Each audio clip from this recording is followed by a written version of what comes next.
Assalamualaikum warahmatullahi wabarakatuh. Welcome back to my YouTube channel. Balik lagi bersama aku, Lia Elia.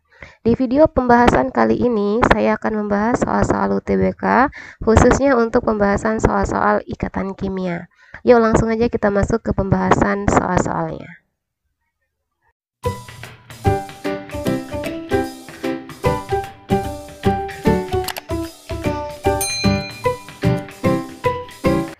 Soal nomor 27, hasil analisis terhadap struktur molekul NH3 dan NCl3 menunjukkan bahwa kita untuk menentukan hasil analisisnya, coba kita gambarkan dulu saja untuk struktur Lewis dari NH3 dan NCl3.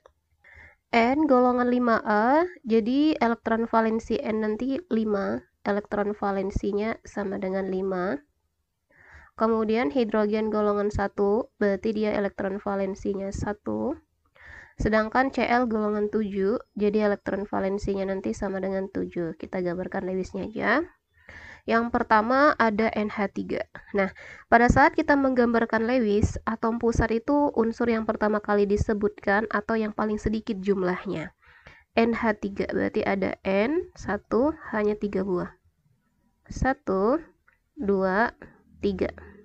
Nah, elektron valensi N ada 5. Kita isi elektronnya 5. 5 elektron. 1, 2, 3, 4, 5. H golongan 1 masing-masing 1. Nah, dari sini kita bisa menentukan ada jumlah PeB dan PeI-nya. PeB-nya pasangan elektron ikat bebas. PeB ini bebas ya. Pasangan elektron bebasnya ada sepasang. Bebas itu artinya nggak berikatan. Ini ya. Ada 1 pasang. Kemudian PeI-nya ada 3 pasang yang berikatan. Nah, oke, kita lanjut untuk NCl3. Sama. Nitrogennya di tengah diapit oleh Cl 3 buah. 1, 2, 3. N golongan 5 ya. 1, 2, 3, 4, 5. Cl golongan 7, berarti ada 7 elektron. Oke, nah dari sini kita bisa menentuin juga jumlah pasangan elektron ikatannya ada 3, pasangan elektron bebasnya ada 1 sepasang ini ya. Jadi mereka ini sama, PeI dan PeB-nya sama. Kita lihat jumlah, jadi PeI dan PeB-nya sama ini juga ya. 1 dan 3. Kita lihat pernyataan pertama. Pernyataan 1. Struktur molekul NH3 dan NCl3 sama, yaitu piramida segitiga. Nah, karena dia PeI-nya ada 3 dan PeB-nya 1, benar. Bentuk molekulnya piramida segitiga. Jadi pernyataan 1 benar, karena sama-sama 31 ya.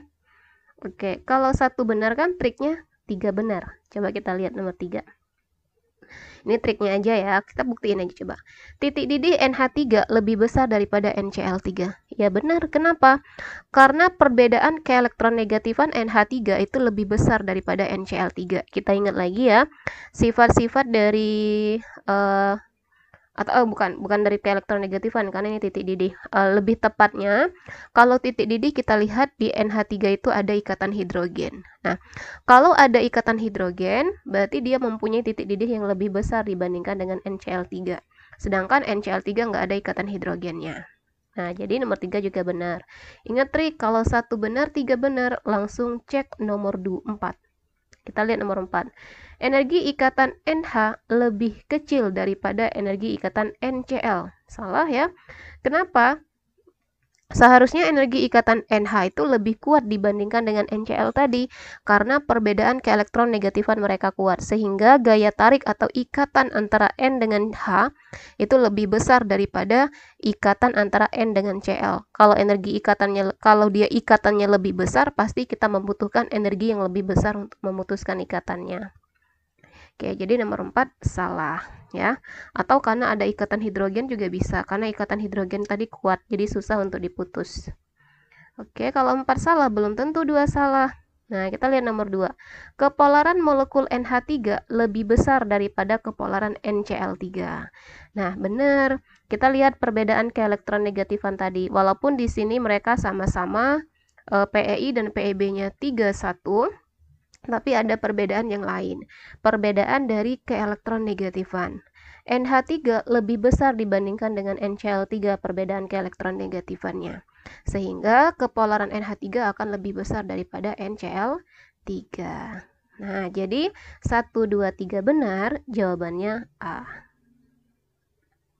Oke, sampai di sini bisa ya. Lanjut ke soal nomor 28. Soal nomor 28, atom-atom notasi X atomnya 6, Y 9, kemudian Z 16, dan T-nya 17. Dapat membentuk senyawa dengan rumus molekul. Kita lihat dari pilihan yang benar. Untuk menentukan rumus molekul yang benar, berarti kita harus tahu dulu masing-masing unsur terletak pada golongan berapa, biar kita tahu elektron valensinya. Yang pertama ada X, nomor atomnya 6. X nomor atom 6 berarti konfigurasinya 2, 4. Kemudian atom Y 9, konfigurasinya berarti 2, 7. Atom Z 16, berarti konfigurasinya 2, 8, 6. Ada atom T 17, jadi konfigurasinya 2, 8, 7. Kita cek masing-masing senyawa yang benar yang mana. Kita lihat ya, ada aturan kaidah oktet atau di pengecualian kaidah oktet juga masih bisa. Senyawa dapat membentuk senyawa dengan rumus yang mana. Jadi kita itu hanya menghasilkan senyawa apa yang mungkin ada, katanya ini kan. Lihat pernyataan yang pertama. XY2T2. X-nya 4, Y2, T-nya 2. Oke, coba kita mungkin nggak ya? Kalau untuk X2, kita pilihan yang A ya. XY2, XY2, T2. Coba, kayaknya ini mungkin ya. Coba, kita anggap X-nya sebagai atom pusat, X. Kemudian Y-nya ada 2 buah. 1, 2. Lanjut, T-nya ada 2. X, elektron valensinya ada 4. 1, 2, 3, 4. Y, golongan 7, berarti ada 7. 1, 2, 3, 4, 5, 6, 7. Ini ada 1, 2, 3, 4, 5, 6, 7. Oke, benar. T, ada 7 juga ya.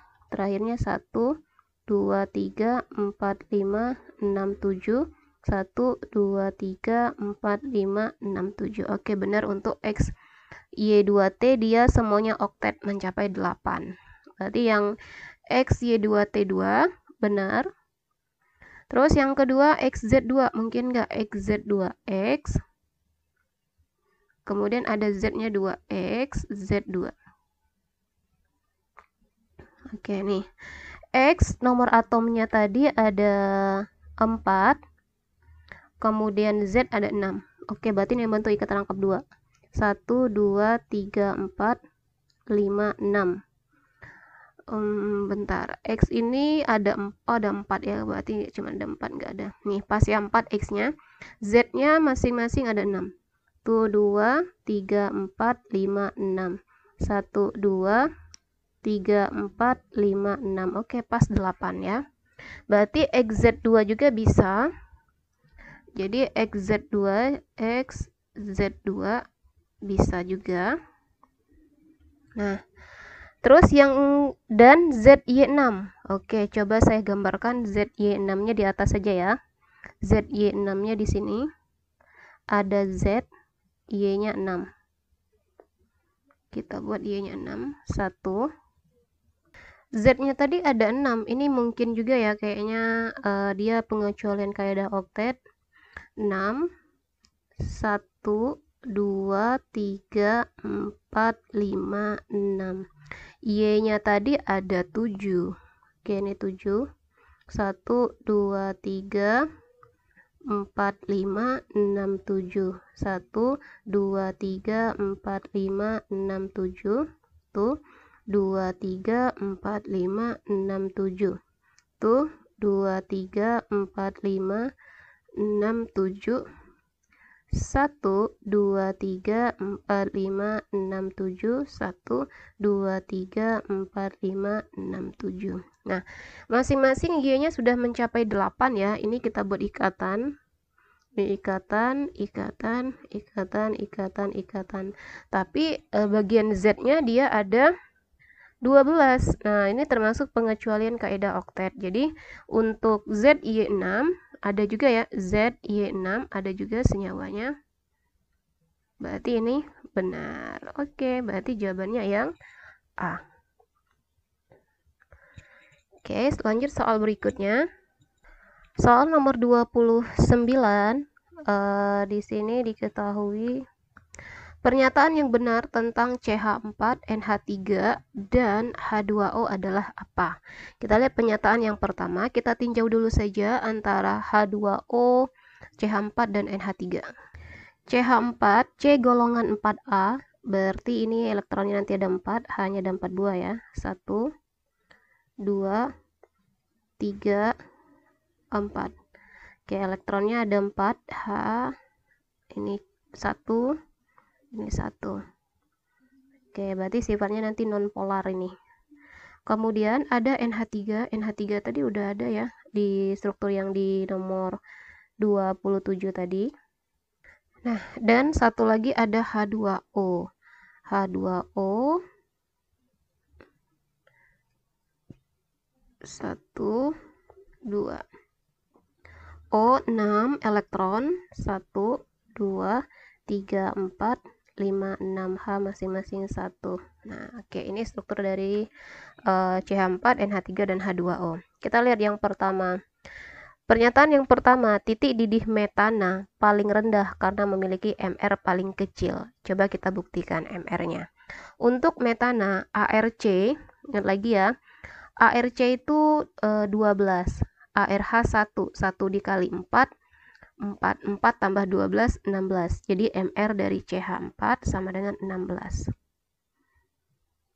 Kemudian MR dari NH3, ARN ini 14, H tadi 1 kali 3, 14 tambah 3 jadi 17. MR-nya sama dengan 17. H2O, MR-nya O itu 16, 16 tambah 2, 18. Kita lihat penyertaannya. Yang pertama, titik didih metana, katanya di sini, paling rendah karena MR-nya kecil. Benar nggak apa MR-nya kecil? Karena MR-nya terkecil. MR-nya terkecil. Iya, benar ya? Oke, jadi nomor 1 benar. Kalau 1 benar, triknya nomor 3 benar. Kita cek coba nomor 3. CH4 lebih bersifat asam daripada H2O karena memiliki lebih banyak atom H. Benar ya? Coba kita kalau 1 benar, 3 benar, kita cek nomor 4.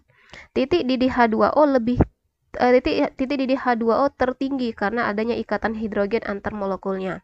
Nah, titik didih H2O benar dia tertinggi karena ada ikatan hidrogen di sini.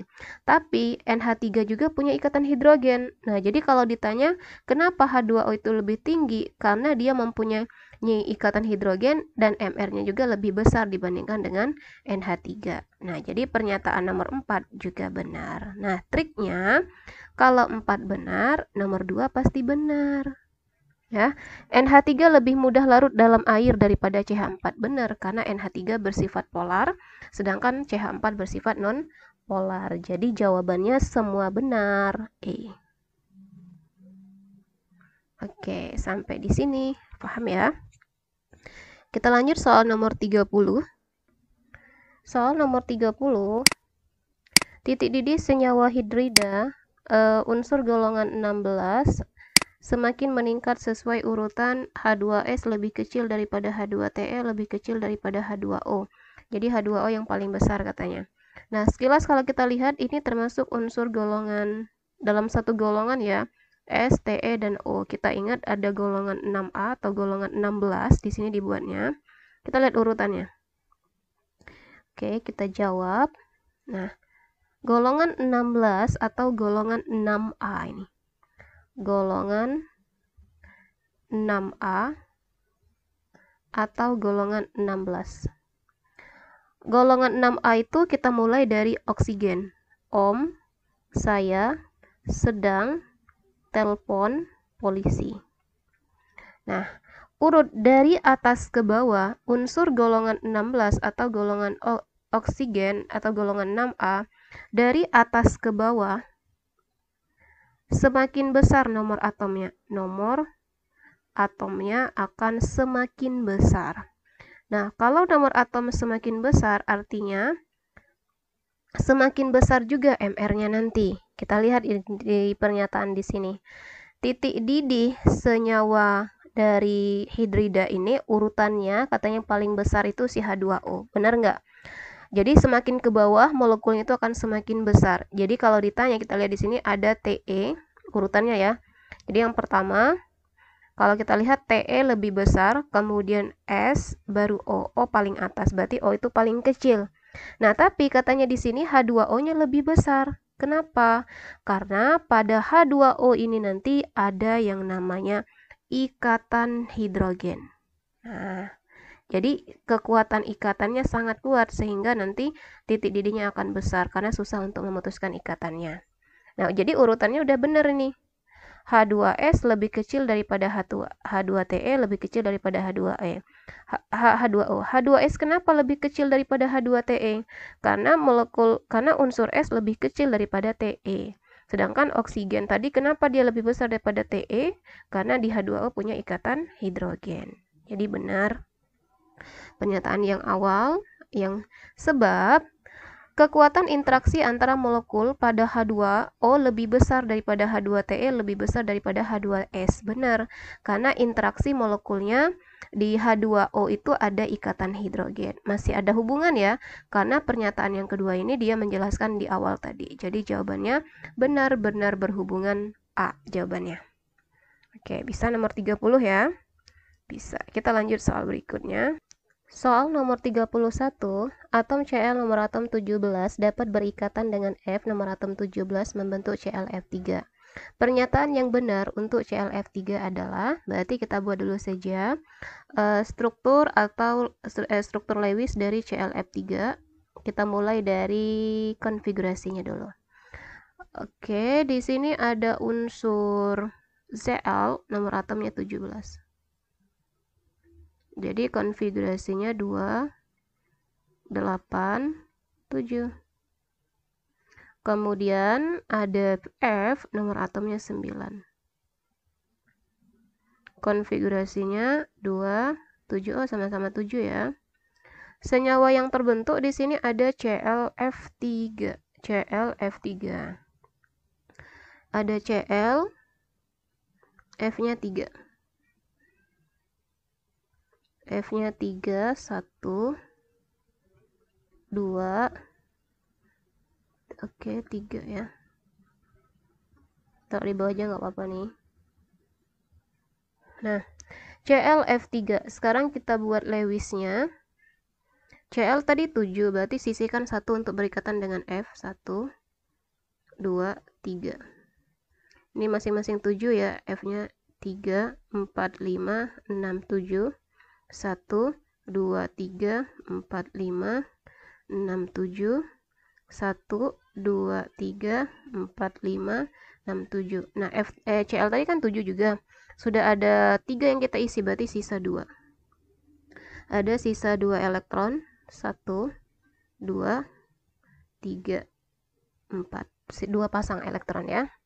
Nah, sekarang kita lihat pernyataan yang pertama. Pernyataan yang pertama bersifat kovalen polar. Benar nggak?